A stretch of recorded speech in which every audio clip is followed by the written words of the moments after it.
Again, we've lost 73% of our exports. The United That's not Ottawa talking. That's Washington's own liquor chief. Has taken center stage of this entire trade negotiation. So now that the trade talk is suspended, how's the alcohol and spirits industry in the United States reacting to this news? For that, we've reached Chris Swonger in Washington. He is the president and CEO of the Distilled Spirits Council of the United States. Afternoon, and then obviously the news broke. So this is devastating. It's been devastating for the U.S. distilled spirits industry over the last year and a half, as many of the provinces have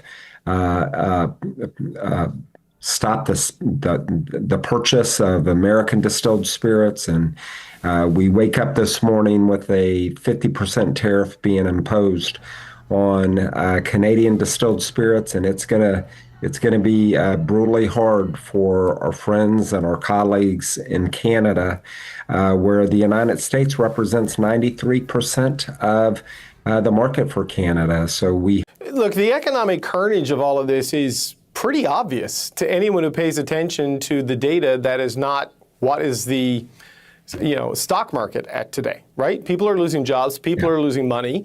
Kentucky, Tennessee, a lot of the key distilling economies and states are getting absolutely hammered by this. So why is it, Chris Swonger, do you have any better insight as to why the U.S. administration just kind of doesn't see it that way? Because we keep hearing the president saying tariffs are making us richer and the economy is doing great, and that's just not what's happening.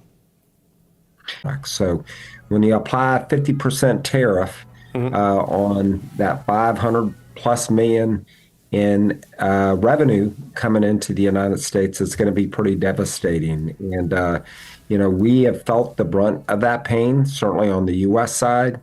And I think economic carnage is a good way to put it. And, unfortunately. So who actually pays for this? Start in Bourbon country. Over the last year and a half here in the United States, great states like Tennessee and Kentucky, but even craft distillers all around the country have been hurting as a result of the provincial ban. And unfortunately, as a result of what happened yesterday. You're in. I mean, how much worse can it get for your industry in terms of job losses and maybe business closures? It's going to be significant because that 50% tariff applied on Canadian spirits coming into the United States will ultimately impact that American consumer that enjoys a great Canadian whiskey. It's going to impact the bartender.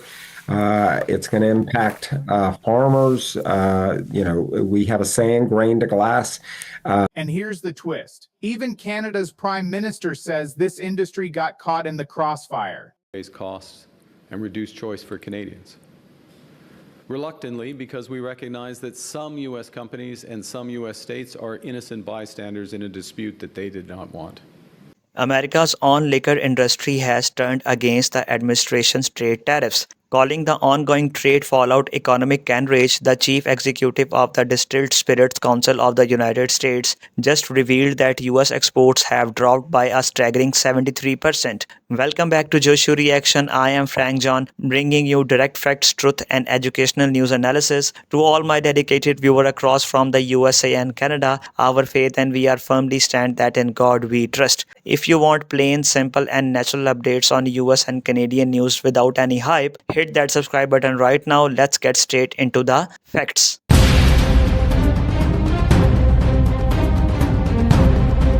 In a dramatic interview, Chris Swonger, president of the Distilled Spirits Council of the United States, detailed how devastating the current trade measures are for American producers. With Canadian provinces stopping purchases of American spirits over recent months and a 50% tariff now hitting Canadian products entering the US, businesses on both sides of the border are taking massive hits. Since the US makes up 93% of the market for Canadian spirits, trade disruptions are causing major financial strain for everyone involved. The economic damage isn't just a political talking point, it's hitting real local economies across America. Mainstream and craft distillers in key producing states like Kentucky and Tennessee are reporting severe losses. Industry leaders emphasize that tariffs eventually hurt the American consumer, local bartenders, and farmers who supply grains to distillers. The head of the US industry explicitly stated they want to return to open market competition rather than being trapped in trade battles. While Washington argues that tariffs are designed to protect domestic manufacturing,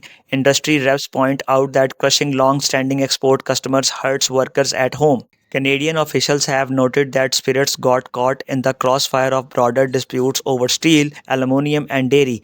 But with pressure building from US business groups, Washington may soon face tough choices as local job losses mount. Now, I want to ask you two quick questions. Should commercial industries like spirits be used as bargaining chips in international trade negotiations, or will domestic pressure from American business owners force both countries back to fair trade terms? Drop your thoughts in the comment section below. Thanks for watching Joshu Reaction. I am Frank John, and always I said, in God we trust. God bless Canada, God bless America, and I'll see you in the next update. Take care, talk soon. Bye bye.